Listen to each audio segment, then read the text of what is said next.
सजनों अस्सलाम वालेकुम जी की हाल है सारे दोस्तों का। उम्मीद करता वहाँ ठीक होवे खैर खरीयत नाल होवे। अज गल निकी सारी मेरी सुन के जाना है, वीडियो उत्ते नहीं आई करनी।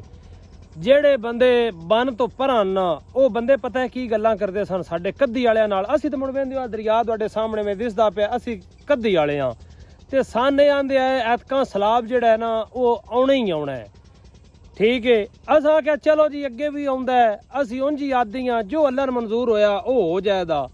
लेकिन वजह की है ये सन सदे सन कद्दी वाले ते कदौड़ कद्दी निरा नहीं कदौड़ सदे सन। अल्लाह सोने दी लाठी बड़ी बेआवाज है। अल्लाह सोने ने बारिश साडे कोल भी उन्नी कीती है, ओदे भी उन्नी कीती है, लेकिन उन्हां कोल सलाब बनया पिया। अल्लाह सोने ने साडे ते मुड़ भी करम कीता, साडे कोल निकासियां वे ने अल्लाह सोने दी। ठीक है, अल्लाह सोने साडे ते करम कीता, साडा पानी आ दरिया लै लू गया है सारियां दा, कद्दी इलाके दा कदौड़ां दा।